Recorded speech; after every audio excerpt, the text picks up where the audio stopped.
There we are. All right. Testing, testing. 1, 2, 3. What's going on, everyone? What's up?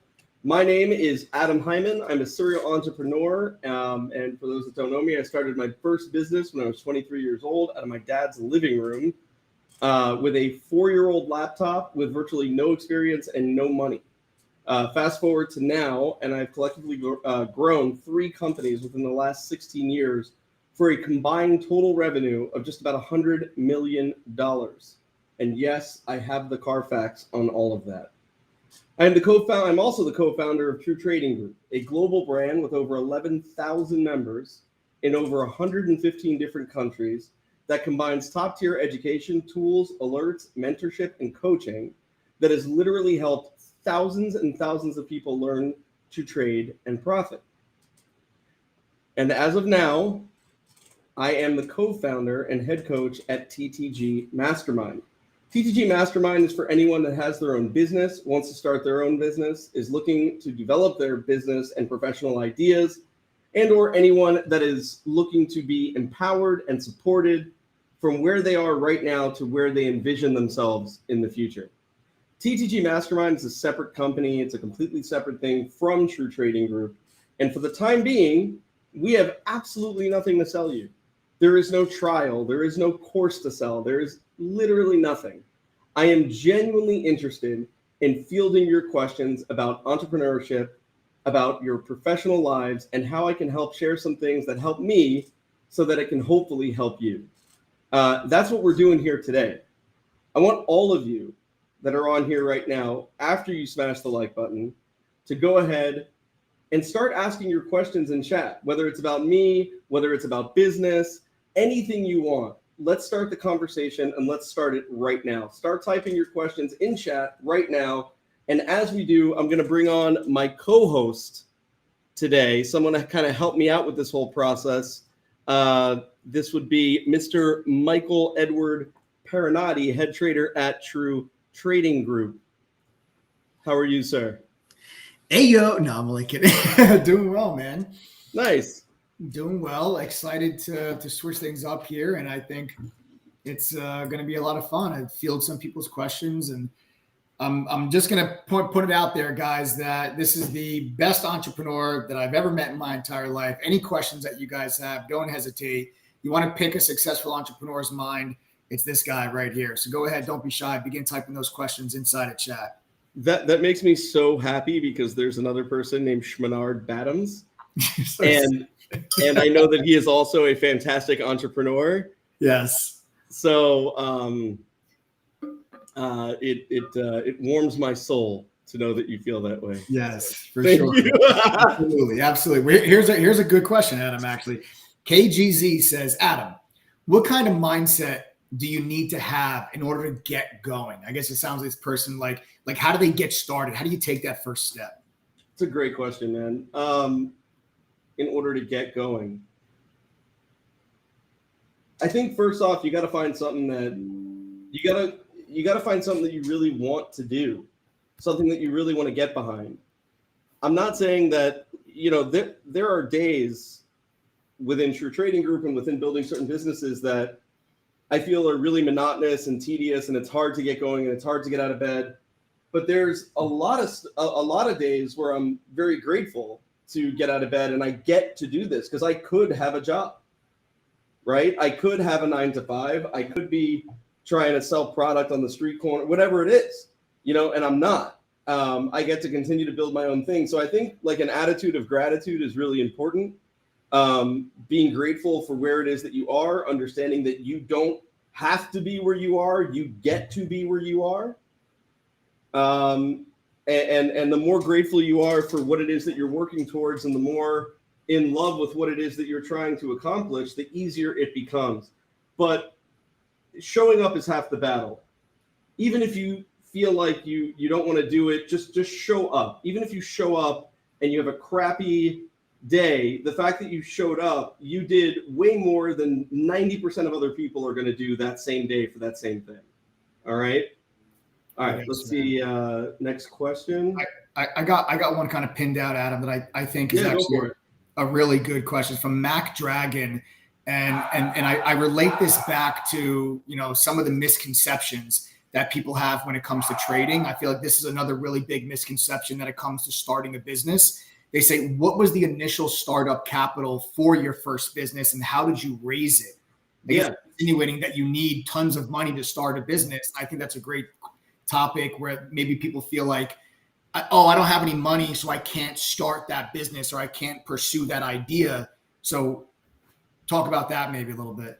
Absolutely. So, it very much depends on the type of business that you want to get into, right? But what I will tell you is this. When I started my first company, it was a web design online. Well, first it was a web design company, and then it turned into this web design online marketing SEO company. And then it continued to evolve from there. I was, I'm going to be 40. I was 23 years old at the time. I don't come from money. I started this business out of my dad's living room with my younger brother's 4-year-old laptop that constantly had to be fixed. And that's what I started with, right? That's what I started with. And, really, I had no money. I had nobody that was going to give me any money to start with. So what did I do? I saw like within my network, within my social circle and friends, at this time, people were trying to build social media accounts and things like that. And I would go to them and I'd say, hey, I'll build you this, this social media account or this page or whatever for $700, right? The first time I ever learned how to code, it was with MySpace, actually. And this woman, Lovell, was a musician and she wanted to create a MySpace page for herself. And I had saw the new this was when the first iPhone came out. And I just thought this was like something out of Star Wars, and I wanted it so badly and I was dead broke. And I told this woman, I was like, hey, I will figure out how to build you this MySpace page if you get me the iPhone. And that's exactly how I started. That was my first ever job. Wow. And I built this, I figured out how to code HTML and CSS and taught myself how to do it. I went to the public library. I had my brother steal, he's way out of high school. He's graduated college. He's fine now. But when he was in high school, I had him steal books from his library on web design and CSS. And I taught myself how to do it through a lot of trial and error. I am of the mindset that I don't like taking people's money. I don't like taking other people's money to grow a business. I would rather that business take 5 times as long to grow, but not be beholden to anyone. Not have to And answer to because anybody most of the else. businesses that I have created, in fact, all of them have been online based in one way or another, I have not had to take money from anyone to start a business. The closest we came to that was when we were first starting True Trading Group. Mike and I raised a couple $100,000 for a portion of True Trading Group, but then ultimately ended up buying them out before we launched. And then I never wanted to take money from anyone else ever again. So the short answer is you don't need a lot of money. You just need a little bit of drive and a little bit of a break. And you can figure it out. And like one break turns into the next one, turns into the next one, turns into the next one. And you get a little momentum behind you. And then before you know it, there you go. Yeah. So, and I know that may sound simple, but it really is that simple. All this stuff about having to raise hundreds of thousands of dollars and all this money. I mean, look, for those that don't know me, I could be kind of abrasive, but it doesn't mean that it's not true. Half of you, if you got the money that you were looking to raise tomorrow, would blow it because you have no idea how to manage it when it comes to your own business. So it's a blessing and a curse, right? If you got the, half of you, if you got the exact money you wanted to start your own business, the vast majority of you would blow it. Not because you're stupid, but because you don't have any experience with it, or the experience that you did have obviously didn't work if you continuously need to raise that money. So if I'm you, or if I'm anyone, you start with what you have. And if what you have is zero, it's like going fishing. Like when I was a kid, my grandfather took me fishing, and he would always try and get bait fish, right? So he'd cast out with like a piece of bread or something, or like a lure, and try and get a fish in. We'd get the bait fish in, and then you would use that bait fish to catch bigger fish. And that's what you do. You start a business, you put yourself out there, you get some, you get whatever you can in, and then you use that to parlay yourself to the next level, right? That's what I would do. But look, in certain situations, raising capital is unavoidable, right? But for me, I have not been in that situation yet, so I don't really speak on too many things, on things that I don't know. Next question. Very good. Here's another one, kind of on the money aspect. This is from Kerry. Kerry says, any advice on paying myself versus how much I should be investing back into my business? That's a great question. Man, that's not an easy one either. That is definitely not an easy question. Everyone has these visions of being ultra successful, because you own your own business and taking, vacation whenever you want and being able to kind of, benefit the most. But the truth is that, there's an old joke. It goes something like, you were tired of working 9 to 5 for somebody else, so you started working 24 hours for yourself, right? And it's easy to fall into this mindset of, well, I'm working 24 hours for this, I should get the lion's share. I should get the most out of this.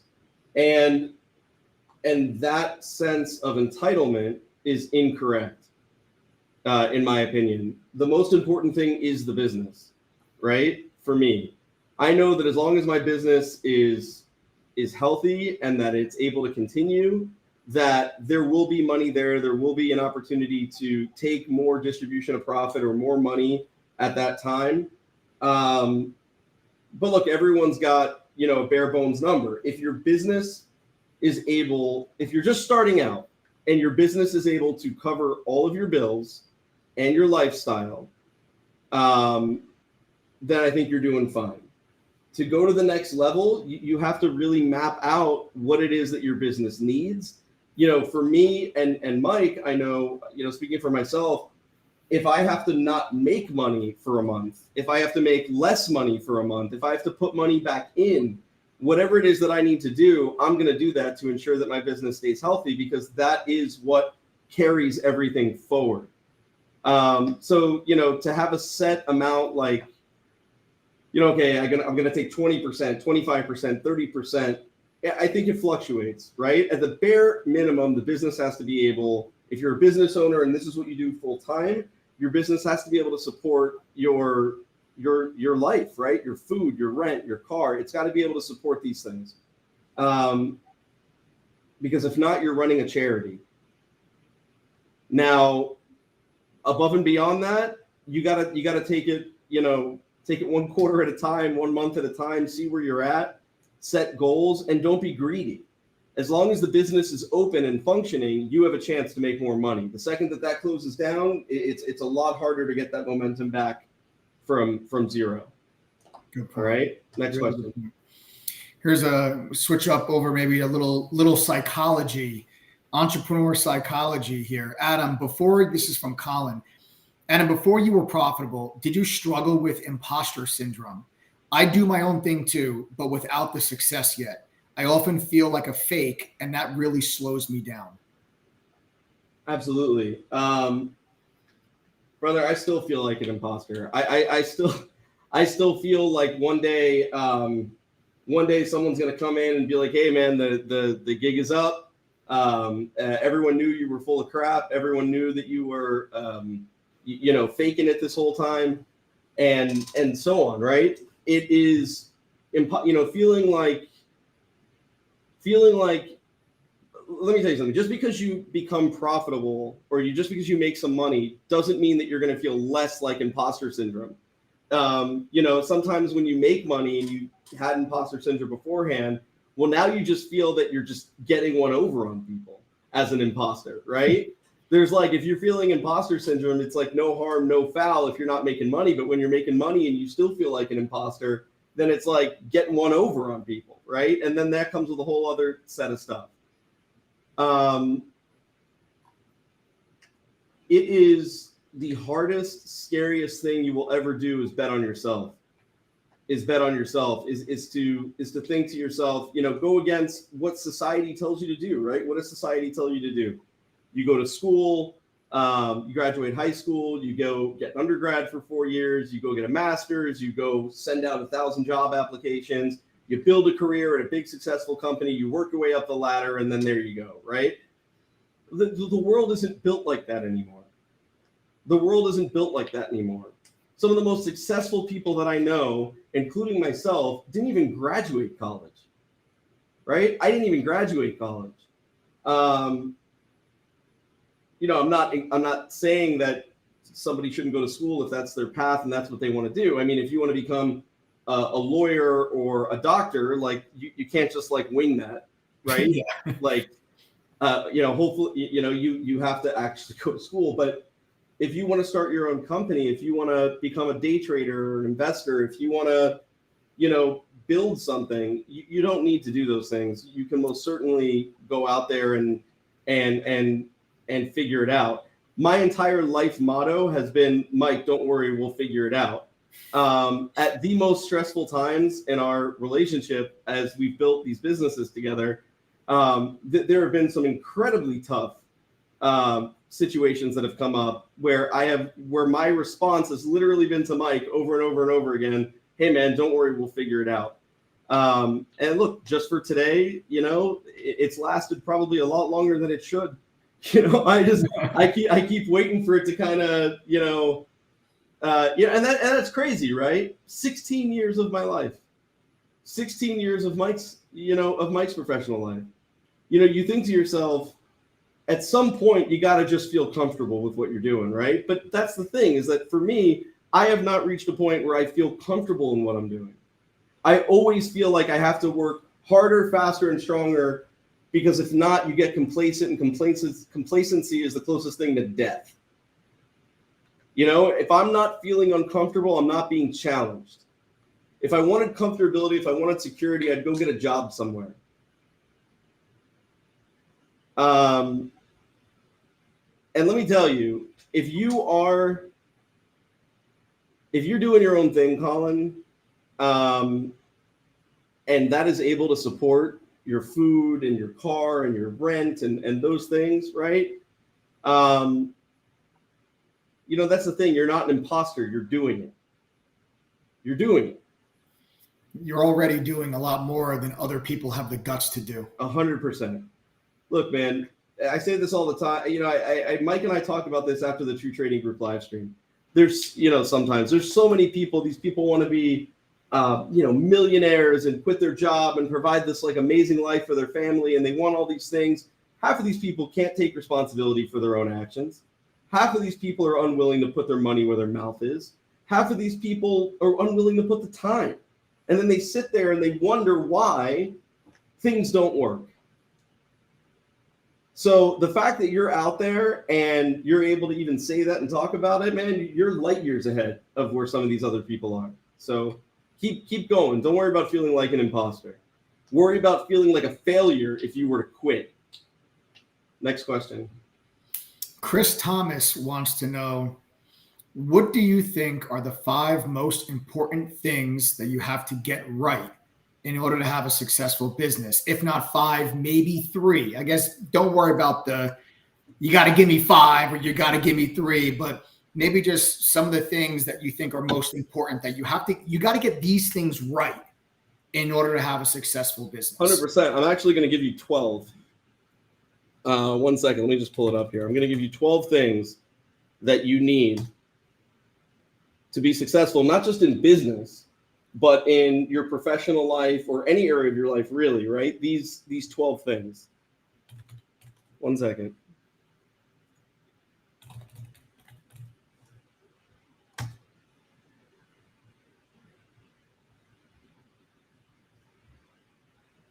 Where are we at?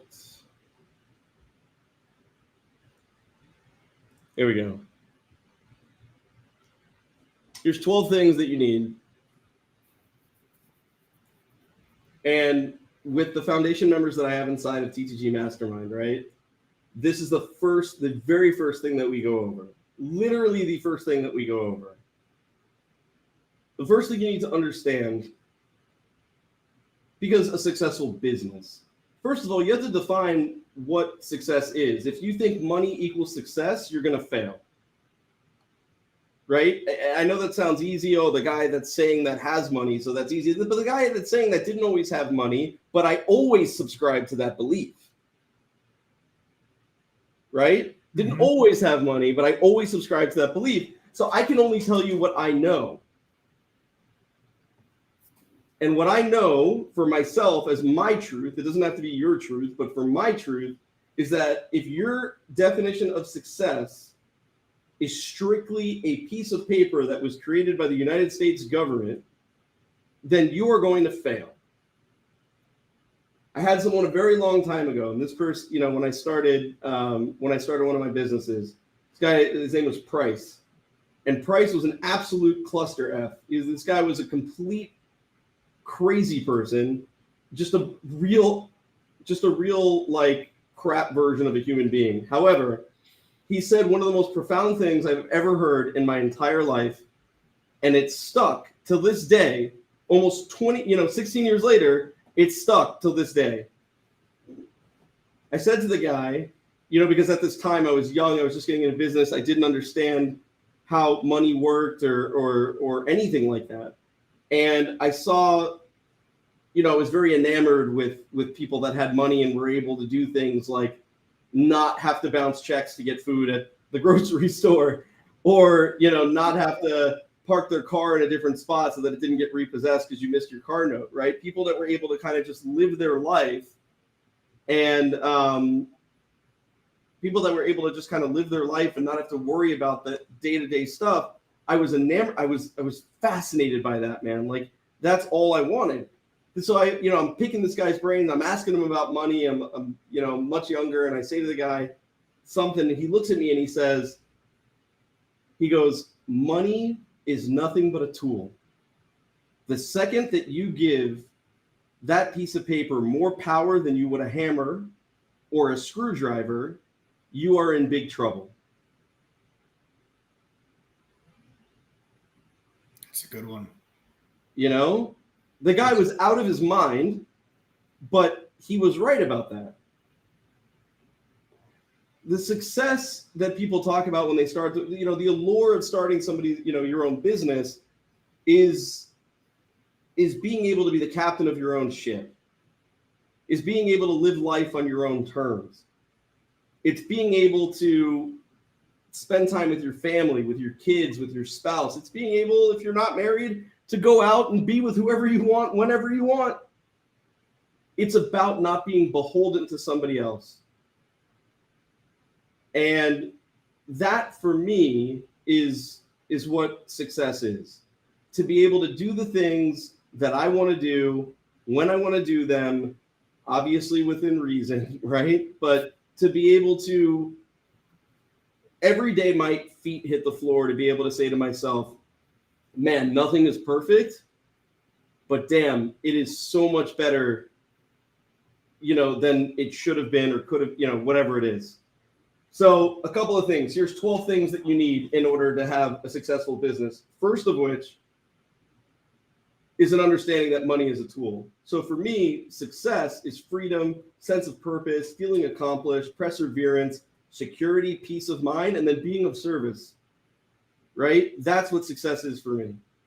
In order to do that, I need to put these 12 principles in my life. I need honesty. I need to get honest with myself, right? It's one thing if I want to come up here and I want to tell you, hey, we have 10 laptops, but really I know that we have 15 somewhere. But if we have, 10 laptops somewhere, if we say I have 10 laptops and I know that there's 15 somewhere, that's okay because I know that there's 15, right? That self-honesty is what I'm talking about. You can bullshit. I don't want to curse too much. You can lie to everybody else. You want to know what the truth is for yourself. The second that people get confused on what your truth actually is for you, you're in very big trouble, right? Very big trouble. So for me, it's all about self-honesty. And the funny thing happens when you have self-honesty, you kind of practice a lot of honesty in your life anyways at that point, right? You have to have a little bit of hope. And by hope, meaning that you need to see that somebody else is doing it, and you have to think to yourself, man, if they can do it, I can do it too. Right. You have to have a little bit of faith because like Colin said, you could be at this for a while, not feel successful, feel like an imposter, and not know if you should keep going. And that's where the faith comes in. Yeah, and I'm not talking about Jesus or God. I'm just talking about in general. For me, I'm not too much of a religious person. I'm more of a spiritual person. And I'm not super spiritual either, but I believe that there is something out there that is bigger than me. And I believe that as long as I put in the work and I put one foot in front of the other, that the results are none of my business. That as long as I'm doing the right thing for what is my honest right reason, then whatever the results are going to be for my betterment. Why do I believe this? Not because I read it in some book, but because this is what has transpired my entire life. This is my experience. You have to have courage to be able to go after what you want, man. To be able to say, you know what? I got $5,000 in my bank account. I don't know if I should put $2,000 into the business, but you know what? I'm going to do it because I need to be able to do it. Right? And I've been there. I've been there with, a couple $1,000s in the account. And I'm thinking to myself, I know we need to spend money on, this hasn't been the case in a very long time, but at the beginning, I remember, I'll never forget it. Mike and I are on the phone. I'm in New York and I tell Mike something like, hey, we have to spend some money on marketing. And Mike's like, cool. How much is in the business account? I'm like, $3,000. I remember this. And I was like, all right, let's take 1,500 and spend. And then we didn't have you want to talk about courage, it's doing what makes you uncomfortable.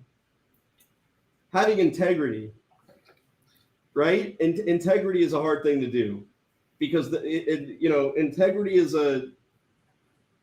all about the self-honesty part. Knowing yourself and knowing what your line in the sand is having integrity, right? That's a closed door conversation between you and yourself.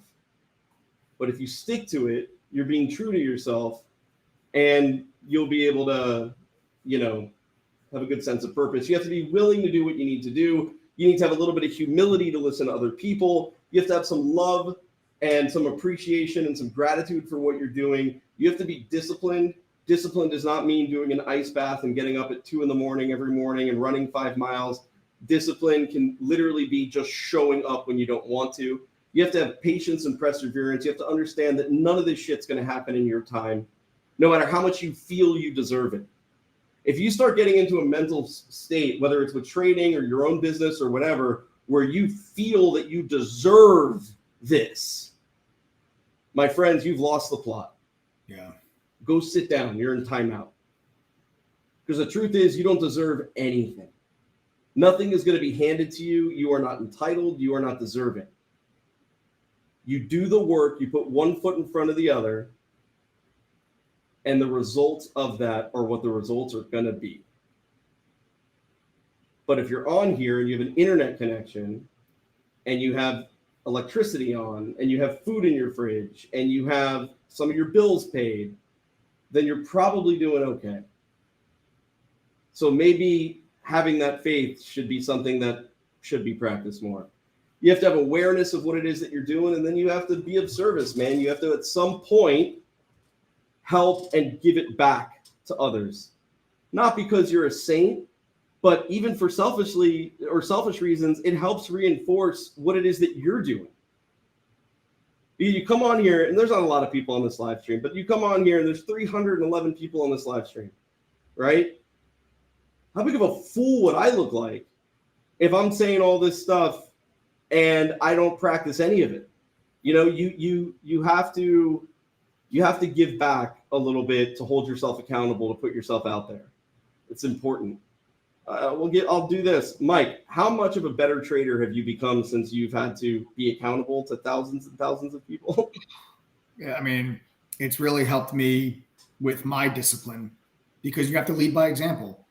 You know, when I've got thousands of people that are watching every single move that I make, I can't tell them to do something and then I do something completely different.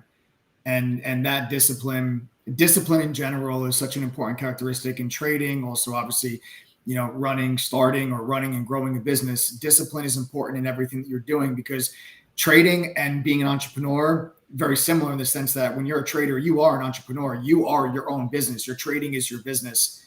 And if you are not disciplined, there is nobody there to discipline you for yourself. Like, you don't have a boss. You don't have an authoritative figure. You don't have a parent telling you, no, don't do that.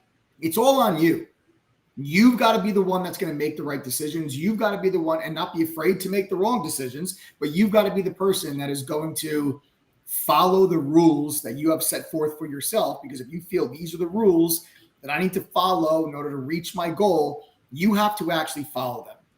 That's where the discipline really comes from. And being the head trader of True Trading Group has helped improve my discipline in sticking to those rules, because you have to lead by example. Yeah. All right. Next question. This is a good one, because I kind of a similar theme here, from kind of getting things going, like getting things off the ground. This is a question from Nettie. And Nettie says, so since you don't have like a bachelor's or a master's and a lot of experience, how do you get people to take you seriously and then not be taken advantage of? I guess if you don't have the fancy diploma, how do you start and get people to take you seriously without that type of experience or accolade? That's a very, very, very fair question. Here's the unfortunate answer to that. When I first started, not a lot of people took me seriously. I was told that it was irresponsible, that it was a bad idea. I was told that, to strongly consider what it was that I was doing. I was called lazy, that I was taking the easy road out. It is hard when you don't have that initial experience for people to give you a shot. And this is where humility comes in. If you are just starting and you don't have some fancy degree and you don't have a master's, you don't have a bachelor's, you don't have a lot of experience, but you're starting something that you love and that you're passionate about, you have to be prepared to be humble.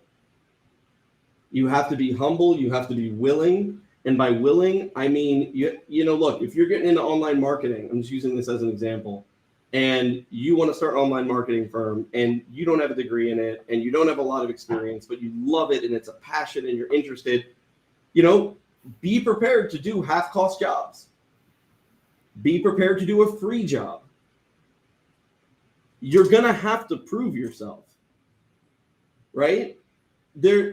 Look, this is the part that I said before, and this is what a lot of people don't like to hear, but I swear that it's the truth, right? And the sooner that people understand this, the easier this becomes. You are not owed anything. Your value, if you are just starting out where you are, just because you've been doing something for 6 months or for a year, doesn't mean that your value is up here. There are people that have been doing things way longer than I have, way longer than Mike has, right? And these people all had to go through this. It's called paying your dues. People need to understand that, it's one of those things, man. People get a little too big for, not saying you, but I'm just saying in general, people get a little too big for their britches, and, you're either going to humble yourself or you're going to get humiliated.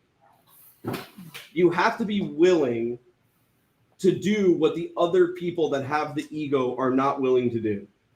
You have to be willing to do something and not worry about getting paid. You have to be willing to put your best foot forward and charge a fraction of the money that somebody else would charge so that you can gain the experience. Because let me tell you something, if you are somehow able to get your foot in the door of somewhere that you want to be, and you beat somebody else out because you charged a cheaper price or whatever, and you end up doing a better job, my friend, that's your calling card. That's something to point to for your career. So there is no way for you to just show up and have people take you seriously, nor should you expect that. That type of stuff is earned, and it's earned over a long period of time. And it's earned by producing results consistently over a long period of time. And the second that people feel that that you should be taken seriously because here I am, right, you're in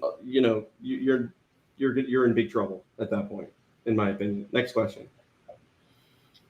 This one is from Saxon. It says, outside of funds, what was the biggest struggle that took you the longest to learn, understand, and overcome?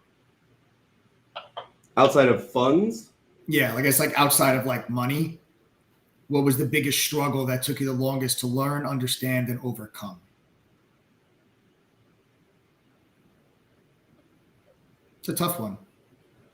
To trust your instincts with people.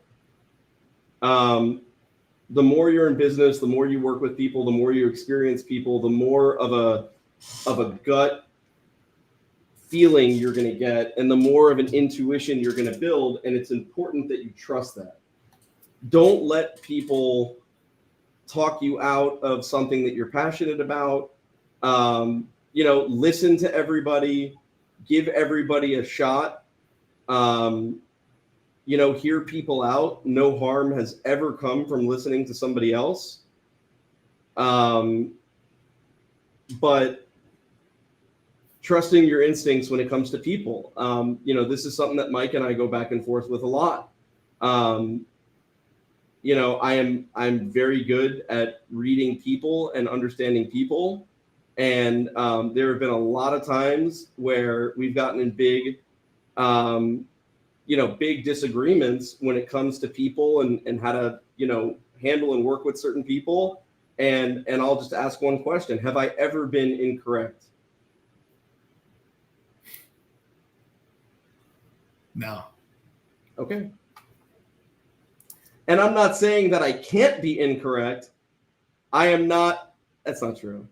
I'm not saying that I can't be incorrect. I'm not impervious to making a mistake, obviously. I'm just saying so far it hasn't happened yet when it's come to reading and dealing with people, right? All right, next question. Empty Buckus wants to know, if you were to do it all over again, would you do anything differently? It's such a great question.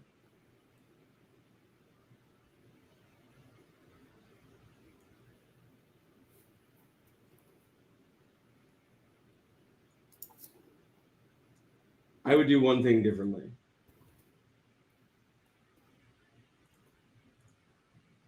Are you typing something?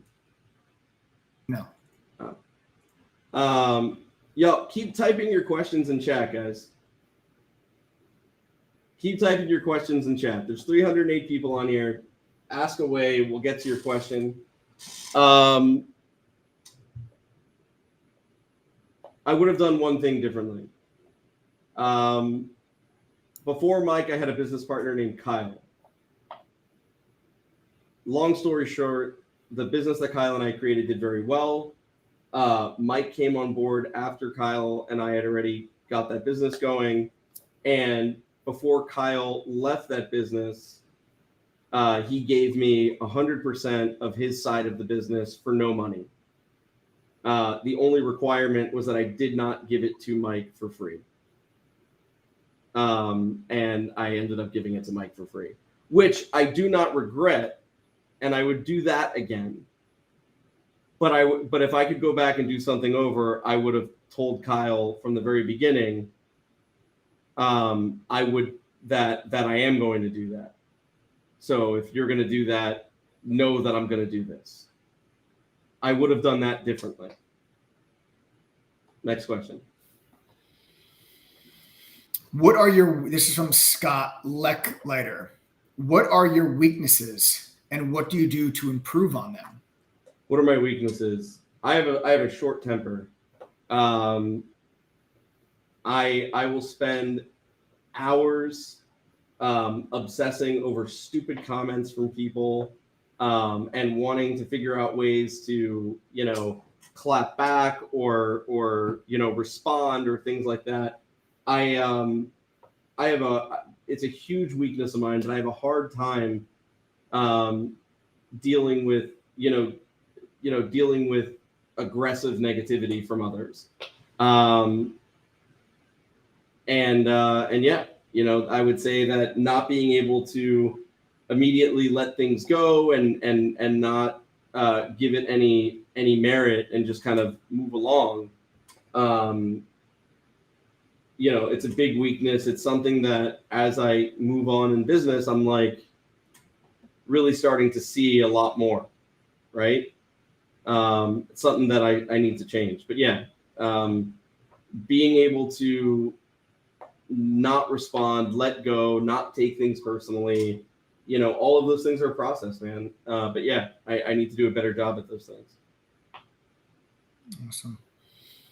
I don't remember who it was that actually had asked the question, but someone said that you work with family. How do you balance working with family members? I let Joe manage them. So I do. I have both of my brothers work with me, and I don't interact with them on a daily basis like that. I have Joe work with them. I have Mike work with them. I do not directly engage, with them on that level as often, as somebody else would. I will tell you this though, my brothers come from the same background I do, and none of them, not Jonathan, not Brett, they have been on board full force since day one. And let me tell you something, they don't ever sit back and take for granted what has been built here. They hustle just like they would at any other place. So I think if I had to consistently manage them every single day, I'm pretty sure that would be difficult, but that is not the case. Next question. From Sassy.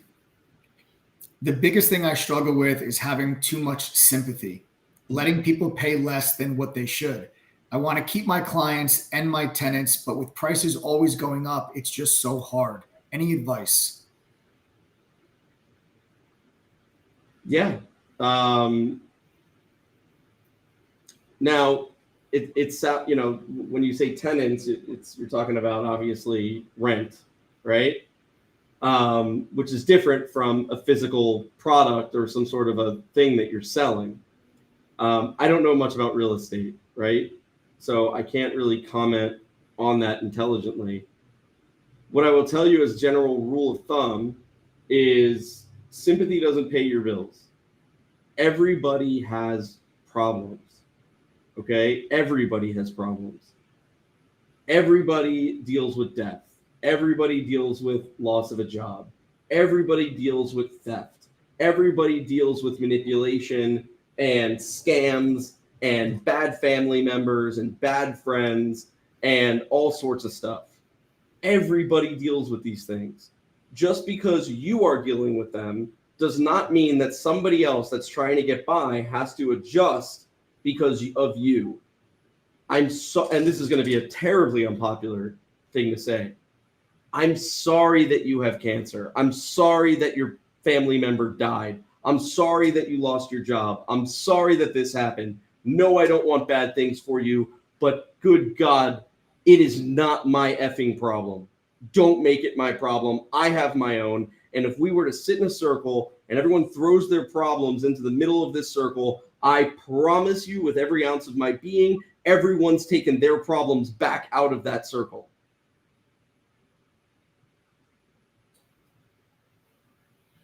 You have to come from a place of you can be empathetic and you can care. You don't want to see people hurt. But let me tell you, I can't stand when people come to me with a sob story, because what you are telling me is that you need a break, but the other person that had to figure out how to make it work, they didn't. And if I'm struggling, I don't need a break. You're telling me that you're more important than everybody else that has come before you. I despise people that do that. It's obnoxious. It's selfish. I don't want to hear it.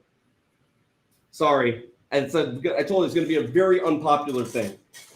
And again, I want to reiterate, I don't want to see anybody get hurt. I don't want to see anybody fail. I don't want to see anybody get sick or die or anything like that. But everyone's got their own problems. I'm not coming to you giving you all my problems. Keep your shit to yourself, figure out a way to make it work, or bow out like an adult, but keep it to yourself. Next question. So I know the answer to this is the first part of this question. I know the answer is no, but the second part. So it says, this is from Kurt Yuri. Kurt, K-I-R-T, says, Adam, have you ever had to file for bankruptcy because of your business not working out? And if so, how do you bounce back? So I have never had to file for bankruptcy. I have never had to file for bankruptcy. I've never been in that position. I work very hard to keep myself out of that position, right? I try very hard, here's the way I look at it. For me, I always have enough cash to where all of my debt, right? All of the debt that I have, everything that I owe, if the world came to a stop tomorrow, I have enough physical cash in the bank that I could go ahead and I can pay off all of those things and still have money to live. Where people get in trouble is they start living above those things, and they start, the worst thing that you could say is, I'm going to spend this and I'm going to make it back tomorrow. When you start counting money you don't have. If you work within your means, you don't run into that problem. Right? I have not had that issue yet. I'm not impervious to bankruptcy. I'm not disillusioned to the fact that one day that could happen to me. I don't want it to happen to me. I don't want it to happen to anybody else. But sometimes it happens. And if it does happen and you have to file bankruptcy, that's why bankruptcy is there.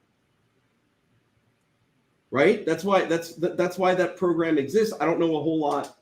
I don't know a tremendous amount about it. But I know that bankruptcy exists to give people a second chance.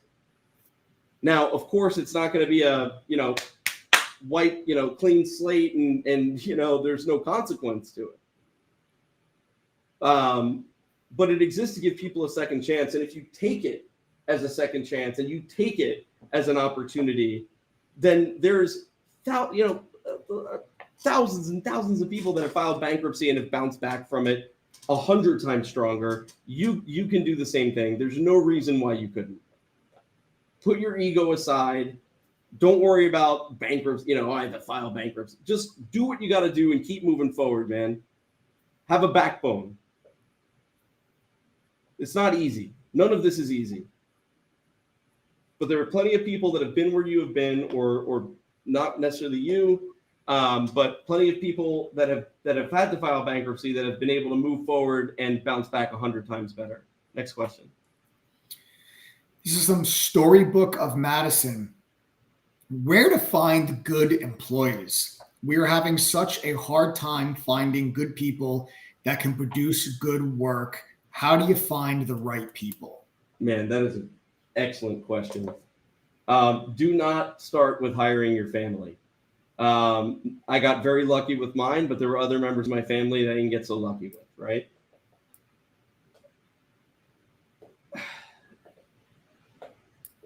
It's a lot of trial and error. Hiring employees and trying to find the right people is a very difficult thing. And people, some people are like, oh, it's a nice problem to have. It's a nice problem to have if you have to hire, but all that's true.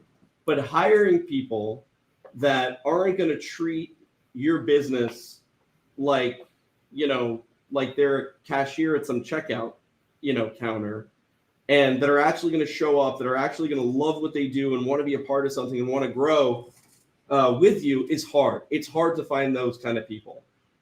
A lot of people, unfortunately, there aren't a lot of people like that exist anymore.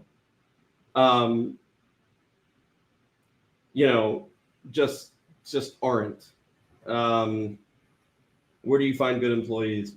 We've been fortunate within True Trading Group that we get to know people every day within chat, and a lot of the people that we've hired in True Trading Group have been members of True Trading Group. We hired from within. And that is, and that's been really great. It's backfired a couple times, but it has succeeded more than it has backfired. Guys, go ahead, keep typing your questions in chat. I'll go for another 20 minutes and then we're going to call it. So go ahead, keep typing your questions in chat. I'll take a couple more. Here's one from Viren. Says, how do you deal with people, whether it be vendors or business partners, that have screwed you over?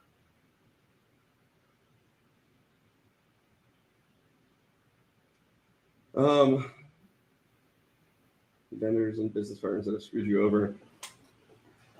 You have to make a decision. It's all circumstantial. You have to have a really clear idea of what your goal is, right? You have to have a really clear idea of what your goal is. On the way to your goal, there are going to be detours, such as you're going to get screwed over, such as you'll have to get distracted with a side quest, right? You have to determine, is it worth it to go after somebody else, to to try and get a revenge, to try and get somebody to give you your fair share, whatever it is, or do you kind of look at it like Mike? What was that movie? Was it Bronx Tale, or what was it? One of those gangster movies, right? Where what scene? The scene where they say, "Oh, this kid owes me money," and then you're like, "You got off easy because for $20 you found out he wasn't a good friend." Oh yes, Bronx Tale. Was that a Bronx Tale? So that scene in that movie is kind of like that, right? Kind of like that, where people don't lie dormant for years and years and years and years before they show their true colors. People normally show their true colors pretty soon if you're paying attention, right? You're going to find out who people are and what these people are trying to do or work around or whatever. And then it's up to you when you decide to say stop, right? I think it's also like when someone shows you who they are, believe them. Yeah, it's a good, yeah, absolutely. you know, and understand, yeah, you could take a detour from your goal and you could pursue and you could waste all this energy, or you could let it go and keep it moving. And for me, I'd rather let it go and keep it moving. Yeah. Next question. Speaking of keep it moving, we've got Blue Snowfall.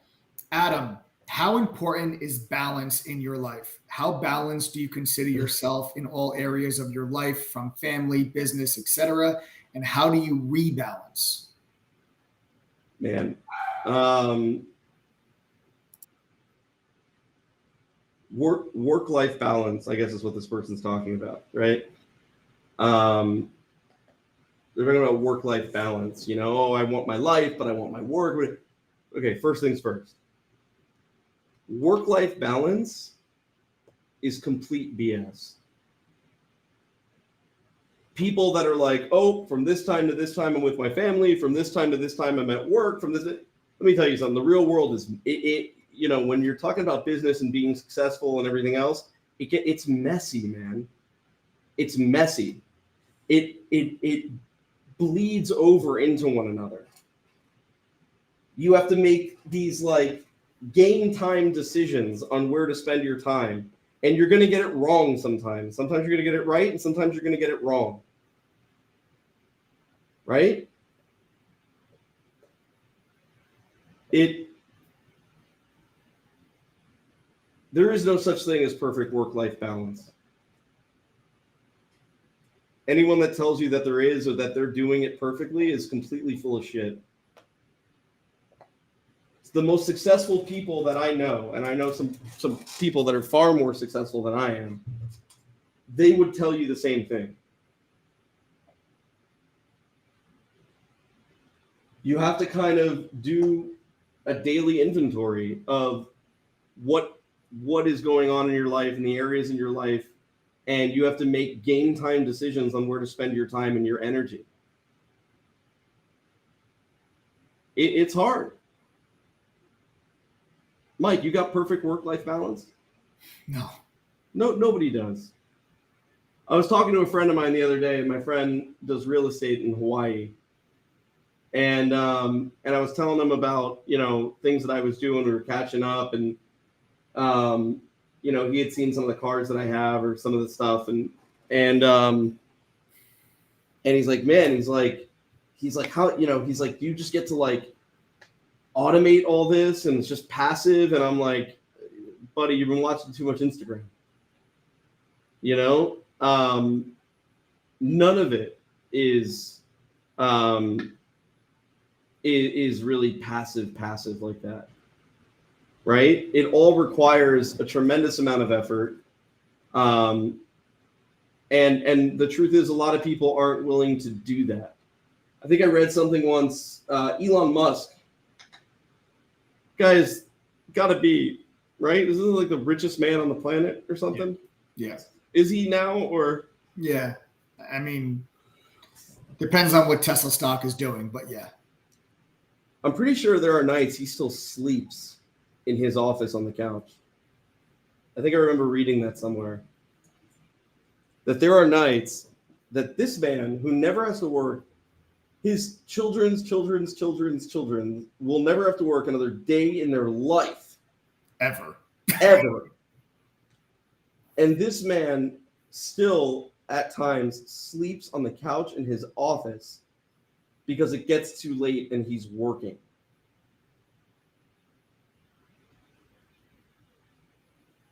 I don't know what effing excuse I have.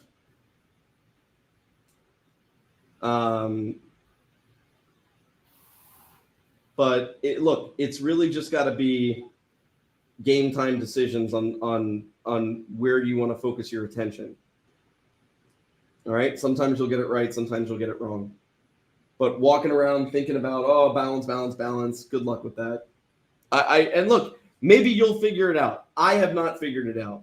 The people that I know that are very successful, I'm not talking about a couple $100,000 a year, a great job with that, or like some, you know, some bakery business. No, I'm not poo-pooing it, but like some bakery business that does $1 million a year. I'm talking about people that are worth tens of millions and hundreds of millions of dollars. It's a completely different mindset and lifestyle, right? Because at that point, you're not chasing the money at that point, right? You're at some point, money is enough. You're chasing being able to accomplish something, and sometimes that takes, sometimes that gets pretty messy with work-life balance. So next question. This one's from Omar.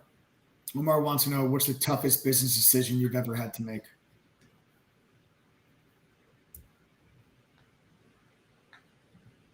Damn, that's a good one.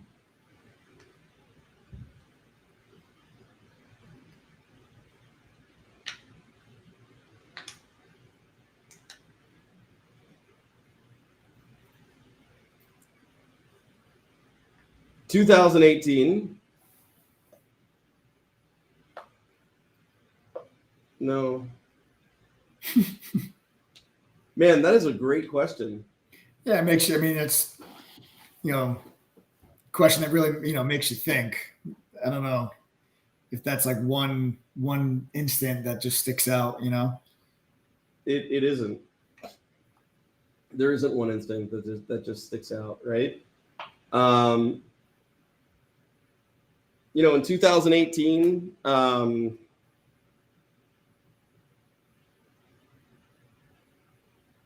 was it 2018? I'm trying to think of.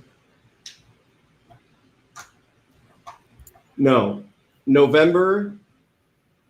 What day is Thanksgiving? November 25th. November 25th, right? It's that Thursday. Or is it? I don't know. Is it always the 25th, or is it? Can you tell me what day in 2019 the Friday was? I can't. I don't know. All right. Well, in 2019, in November, it was the Friday before Thanksgiving, and I had been focused on other,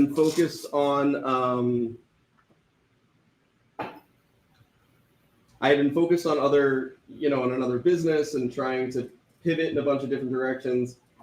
And I made a decision to see what was possible with True Trading Group. And I pivoted over to True Trading Group because we had another business that was winding down at that time. And Mike had been building up True Trading Group on YouTube this entire time while I was running the other side of the business to pay the bills and make sure that we had money to run it. And that business was eventually wound down, and I came over to True Trading Group full time and started to work there. And we did our first ever live stream, and we did $100,000 in sales that weekend. And it was the first, and it was a big decision because before that, I was very discouraged because I felt like all the years of Mike doing the YouTube channel and trying to build this platform, that maybe it was kind of a lost cause because it wasn't going to get to where it needed to go. And when I came over and I kind of gave it my full attention, that weekend we did real numbers. And I remember thinking to myself, it was the first time, because we would help other companies, sell their product or get their story out there or push other people's ideas. It was the first time that we had ever pushed our own thing that we had created and people were responding to it. And before and making that decision to bet on yourself, and at this time I had already had kids, I had a wife, Mike had his wife. There was a lot going on. It wasn't so simple. It's not like we didn't have anything to lose. And that was a tough business decision, but it was also the best business decision that I've ever made. True Trading Group has been a resounding success since then. We launched True Trading Group in 2017, but we didn't really start bringing it out there until November of 2019. And within a very short period of time, this company has done tens and tens and tens of millions of dollars while helping other people. It's been the best decision I have ever made, has been to give 100% of my focus to building out what we're doing here. Even on the worst day. Yeah. I'll take like 2 more questions and I'm done. David McCartney wants to know, what's the most important trait that you look for in a partner or employee, like different traits, personality, or skills other than yourselves? I would rather hire somebody that needs to be taught a skill, but that is 100% down for the cause. I don't know if that makes a lot of sense, but I would rather have loyalty and like, like a figure it out attitude. I want somebody that obsesses over how to get something right, that isn't afraid to fail, as long as the failure comes from trying something that maybe didn't work, instead of failure from, well, I didn't want to make a mistake, so I didn't do anything. I want people that are down for the cause. I'd rather invest in people that don't have the skill yet, that have to be taught the skill, that are down for the cause, man, because those are the people that'll stick with you, and those are the people that will hustle. Next question.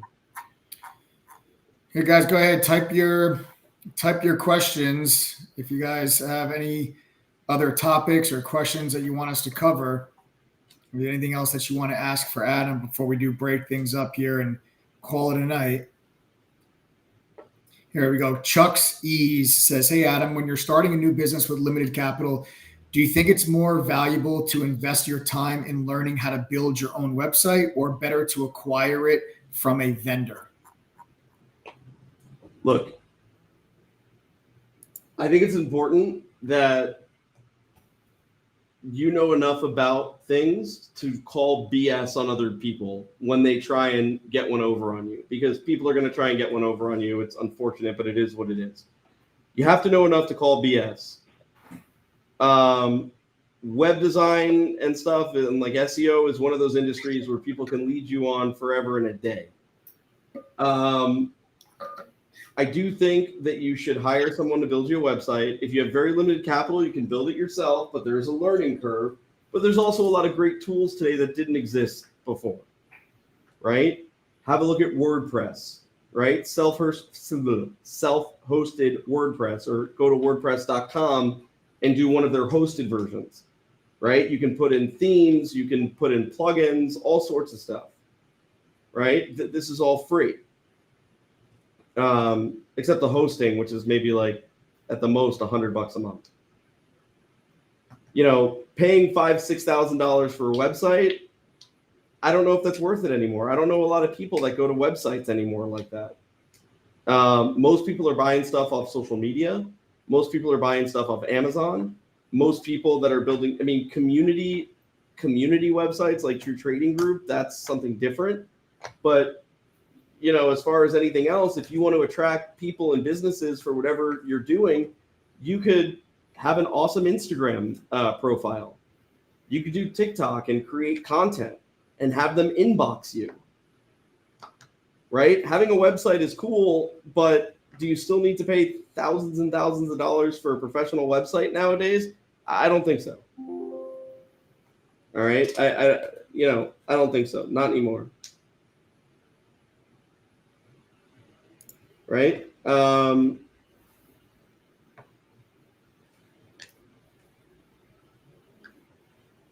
So I'll end it with this, just to kind of reiterate. This is from Ripdog. Adam, is your only measurement of success money? I said this at the beginning. I'm going to say it again now, and then we'll wrap up. I think money is nothing more than a tool. The second you give money any more power than you will a hammer or a screwdriver, you are in big trouble. Money is not a defining is not a characteristic, is not a defining like characteristic of you.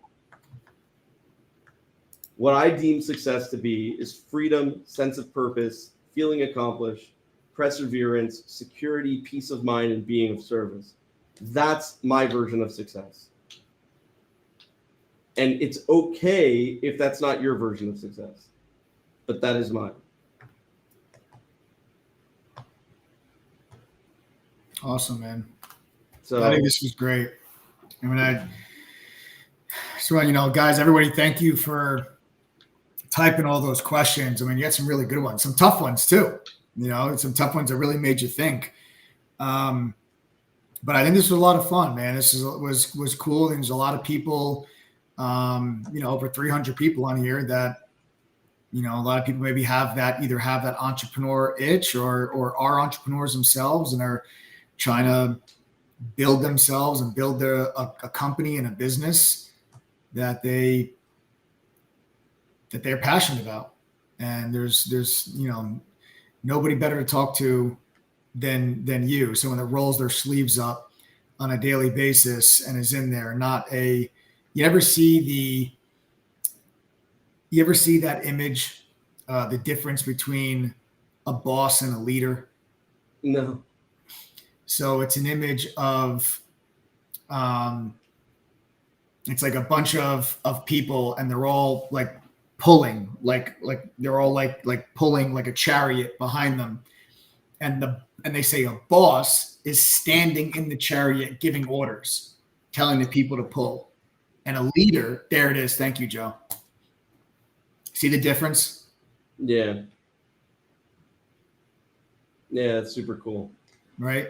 And I think that, you know, when I think of, you know, of our experiences together, this is the image that comes to mind. And I think it's a good way to kind of wrap things up with our stream today. Yeah. All right, man. Well, look, if this is your first time on this channel, subscribe, smash the like button, share it, give it to somebody else. I have nothing to sell you, so this is where we end. And that's it. I have no idea when the next one will be. We'll keep you up to date. But I like this. Maybe we do this once or twice a week. You know. So maybe we do this once or twice a week. All right. You guys have an amazing night, and that's it. Make sure you subscribe. Subscribe to the channel. Smash that like button. That's right. All right. Thanks, guys.